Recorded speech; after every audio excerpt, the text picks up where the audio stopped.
So there have been a lot of bills that have been introduced to City Council over the years, which would negatively impact the horse carriage industry, shrink it, do away with it, add so many regulations to the industry it would hurt the horses.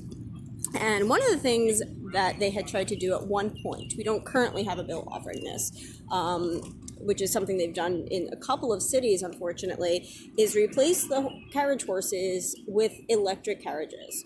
Now, an electric carriage is a car.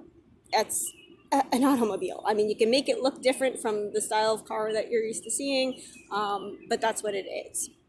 When we used to have carriage horses and the automobile first came out, they were like, hey, we've got an electric carriage, because that's what it was. So to me, it feels like we're going back in time to, like, we've already invented the car. We're not inventing it again to replace the horse.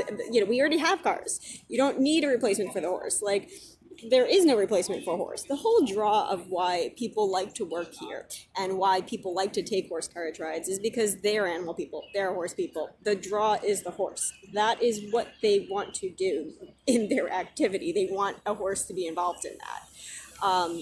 When you remove the horse, it's pointless.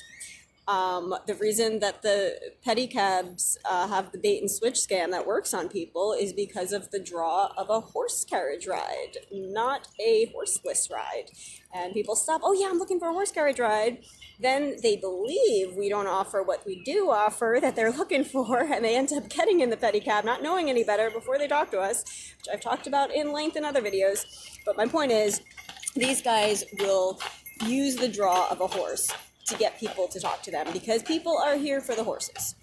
Now in Guadalajara, Mexico, I believe, a couple different cities actually, they unfortunately replaced their carriage horses with electric cars. And I personally haven't been there to really know the condition of their horses and stuff. As far as I know, they were treated pretty well, but I'm not going to comment on that because I really don't know. But when they did do this replacement, everyone was asking, where are the horse carriages? We don't want to go in this electric carriage. It just failed. The drivers were complaining that the battery would just die in the middle of a ride. We had night class, New York class, I've mentioned them in other videos, introduce a version of an electric car to replace the carriage horses, and they had to ship it to Florida because the battery wouldn't work in the winter. You have these things introduced that are not street legal. So even if you had one, most of the time it's not legal to operate in Central Park. Most people are happy that we got rid of the cars in Central Park in 2018. They're not looking to add more motorized vehicles. There are bills in City Council right now to end the pilot program that failed, allowing e-scooters and e-bikes in the park, because they are striking people and they are speeding and they are going crazy, and there is no reason to have that in a park. So there are people that are against these kinds of things. That is not a replacement for a horse. And to us, our horses are not machines. These people think that they can just be replaced with a machine. Like, this is a living being. This is I do not want to work with a robot. I choose to be here with a horse that I have a bond with, that wants to be here, that wants to be doing this. I'm not really a people person. I'm an animal person. I put up with the fact that I have to pretend to be a people person to do my tours and, all of that. But that is not the draw of this job. I do not want to be a cab driver. I do not want to be an electric carriage driver. I do not want to be the driver doing a tour without a horse. I like doing this because of the horse. So to me, that's just ridiculous. We do not want to be replaced with something else.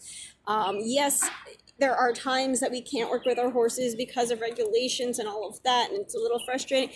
But that's just that's the sacrifice you make to have this privilege of working with an animal. And when my animal does good, I am happy and proud with him, and he gets like extra attention, extra treats, and whatever he needs, because I am thankful for the work that he is doing for me and with me.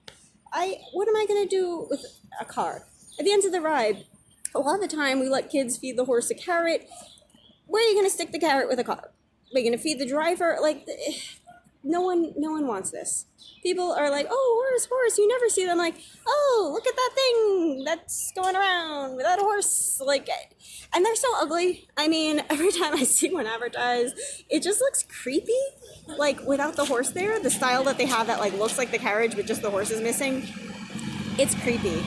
It's like, did something go wrong? Like, was there an accident and that's why the horse isn't there anymore? Like, no one wants that. We don't want to see that. Stop introducing bills like that. It's really sad when they pass in other cities because the horse people are they just can't fight it hard enough against all this misinformation out there.